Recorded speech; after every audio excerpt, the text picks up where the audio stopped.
देखें, कुदरती आफात तो किसी के पास कोई गारंटी नहीं है।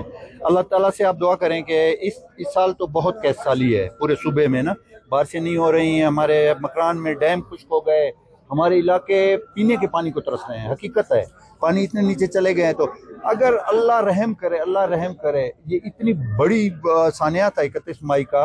मेरे ताया उसमें शहीद हो गए थे। तो अल्लाह ताला से हमारी दसबस्ता दुआ है कि अल्लाह ताला इस सूबे पर, इस मुल्क पर अपनी कुदरती जो आफात हैं उनसे रहम फरमाए। हर चीज़ है। हुकूमत इंशाल्लाह, खुदा न खास्ता कोई भी इमरजेंसी होती है, हमारा PDM में फ़ाल है, हुकूमत अलर्ट है। देखें अभी इस वक्त जो सिलसिले चल रहे हैं उसको भी इंशाल्लाह हम किल कर रहे हैं। और इंशाल्लाह कुछ थोड़ा, अभी तो टोटल 1 साल हुआ है, कुछ अरसे में इंशाल्लाह जैसे वो पुराने ज़माने में क्वेटा के बाज़ारों में रौनक होती थी, इंशाल्लाह ये हुकूमत आपको रिजल्ट देगी और वही रौनक के बाल होंगे।